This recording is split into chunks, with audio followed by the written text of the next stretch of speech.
si nikahubiri juu ya sacrifices, na ile maswali ilikuja shughuli nzima juu ya sacrifices, na nataka kujibu hiyo maswali yote. Kuna my sister mmoja aliniambia ako disappointed na mimi kwa sababu nimeongea juu ya sacrifices, lakini by the time I finish nitakuwa nimejibu maswali yote.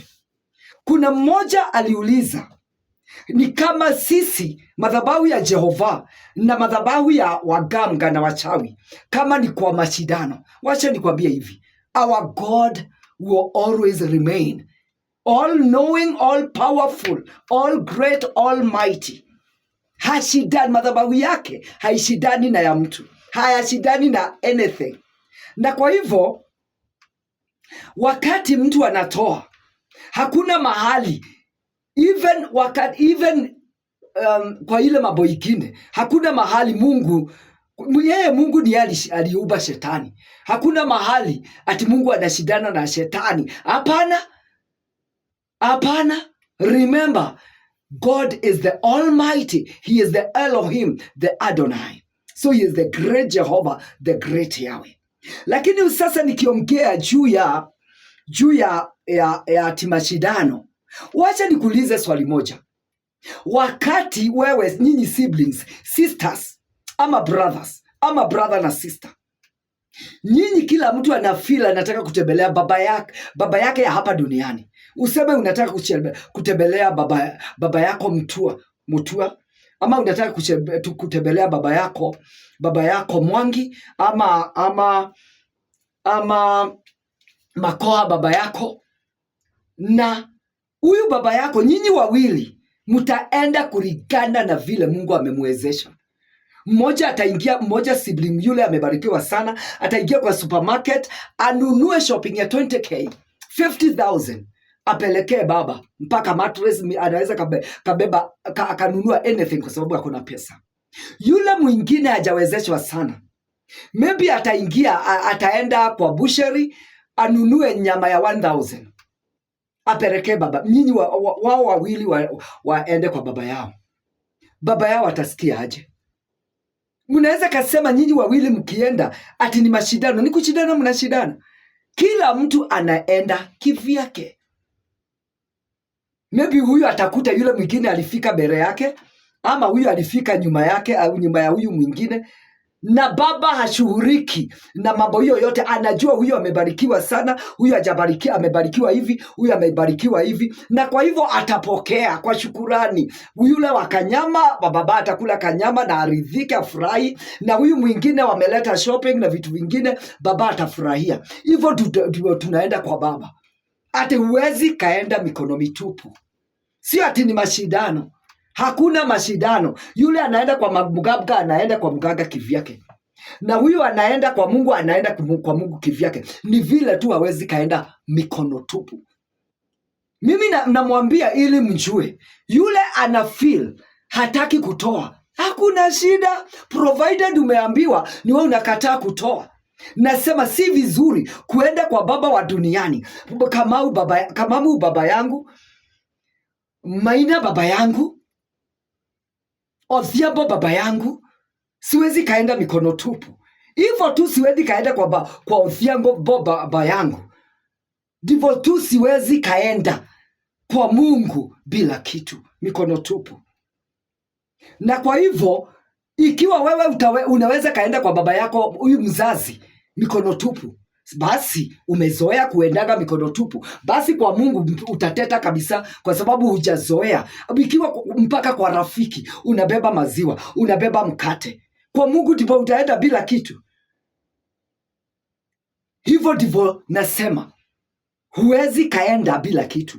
Na in the book of 2 Corinthians chapter 8 verse 12 the Biblia imeandikwa kuwa ate unapeleka Mungu akue expect upeleke ile kitu huna, ile kitu sio.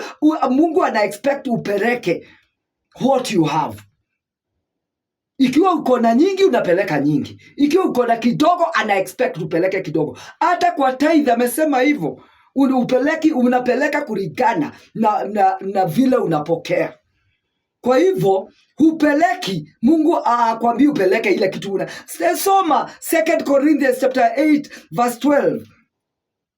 Second, ikiwa Mungu in the book of 2 Corinthians 9:7, Mungu that was long, kwa sababu kuna mtu amesema kuwa kwani damu ya Yesu Kristo, the sacrifice of Jesus Christ, haikutosha kwa sacrifice.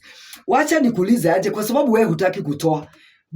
Mambo iko sawa tu, lakini wakati tutataja kutoa, wewe utasikia vibaya. Wacha nikuulize aje, in the book of second, wakati wa Yesu alikuwa amekufa na akaenda mbinguni, lakini Paul wrote to the Corinthians na akawaambia aje, that time Jesus had died. We are talking about after Jesus had died, na damu yake ikamwagika. Na mimi namwambia, msiseme ati nasema tunaweza kashindwa na madhabahu ya kichetani. We are more than conquerors in Christ Jesus. But I'm saying it is good to go before God with something instead of going empty-handed. We are more than conquerors in Christ Jesus. The Bible is written. The Bible is written in the book of Deuteronomy 28. Adui atakuja kwa njia moja, atatoroka kwa njia 7. Isaiah 54:17. No weapon fashioned against you shall prosper. Hakuna mahali imetajwa sacrifice. Lakini imesema you cannot go before God empty-handed. In the book of Isaiah 59 verse 19. That if the enemy shall come in like a flood, Jehovah God Almighty shall raise up the standard and fight for you. In the book of Romans chapter 8 verse 31. That if Jehovah God Almighty is on your side, who can dare stand against you? It is written also that sisi ni kama boni la jicho la Jehova. Na kwa hivyo sisemi hapo hawajataja sacrifice. It is just by the grace of God. Vile nasema, you cannot go before God empty-handed, just like the way you cannot go before another father empty-handed. Ikiwa unapelekea baba yako kitu, ikiwa unapelekea rafiki yako kitu, ikiwa unapelekea mama yako kitu, ndio tu huwezi kaenda before God empty-handed. Then there was a time in Mark 12:41-44. Biblia imeandikwa kuwa iko mama alikuja akaleta all she had just a few cents, and Jesus said that she had given the most. See, Jesus could have said, we don't need, you don't bring. It is a sin to bring if we are not supposed to offer. Even Jesus himself was encouraging offering, was encouraging sacrifices. Even Jesus himself, why didn't he tell her not to bring anything? So he even praised her because she brought all she had. That was Jesus Christ, and we follow Jesus Christ. There were others who are saying, kuna wengine walikuwa wakisema ati